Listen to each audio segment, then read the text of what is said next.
So today I'm going to be showing you exactly how you can plan a trip using ChatGPT and only ChatGPT, and it's super simple. So to begin, there's two ways that you can do this. You can simply do it in a new chat and go through the prompts like you would typically by just asking it to help you, plan a trip, etc., which, that in and of itself is super easy. But the best thing I'd recommend doing is actually going over here to projects if you have a paid ChatGPT subscription and clicking new project. Then you can go and find travel and click travel. Then up here on the settings icon, you'll click that and keep the memory to project only. Now, by starting this, we're basically creating a new project, which is similar to a new chat, but with that feature that we just clicked, basically all of the information remains in this little confined space, almost like a new folder. And that way it won't take memories or information from anything else that we've talked about in ChatGPT in separate chats. So now we can go ahead and basically begin our planning for travel. So we're going to go with a pseudo concept here, like something that's not real.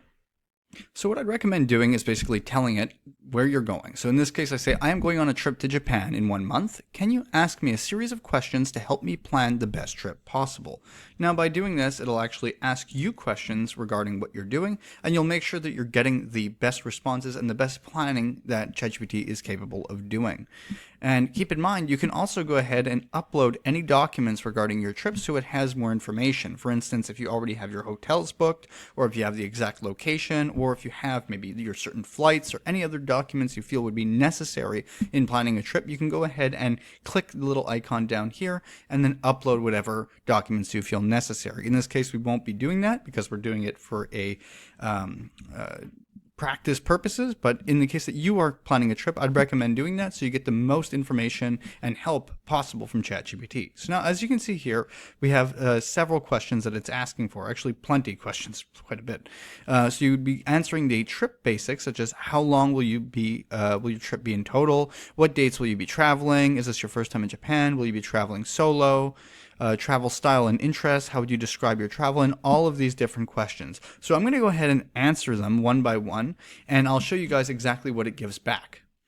And just for perspective, I'll be answering them and separating them by periods. I don't actually have to answer with the numbers. It's, it'll recognize it in and of itself. You just simply have to answer the question and then put a period so it understands it's a separate sentence. So I've answered all of the questions that they asked, and I separated them with periods as I said. And as you can see here, it's a ton of actually very important questions, such as how would you describe your travel style, so that it can actually accommodate what it is you're looking for. It also asks like who you're traveling with, what you'd want to do, if there's any food restrictions, your total budget, etc., and it'll probably ask more questions as you continue planning to make sure that you get the best experience possible. So now we're going to go ahead and click enter and see what it does for us next. Now, keep in mind, it doesn't have our flight details. It doesn't have anything. So it's going to be going off of the assumption that we don't have these things planned yet. But once again, you can always just go ahead and upload it when you're doing it for yourself. But this is the absolute easiest way to plan a trip because ChatGPT can actually look at real-time information for you and help you build your plan, without you going through all the stress of doing it completely by yourself. And there we have it. It responds to us with amazing thanks. I've got everything I need to draft a slow-paced, culture-first plan for you too, because I said I was going with a partner. It says, quick note up front, December in Japan is winter, so cherry blossoms aren't in season, because I said I wanted to see it, hypothetically. They are usually late March, April. The good news, December has gorgeous night illuminations and Kyoto's Lantern Festival instead. So it gives you alternatives because obviously if it's winter, those cherry blossoms would not be there. But it gives you all kinds of ideas of what you can do, what to pre-book now, and then you can obviously follow up with it.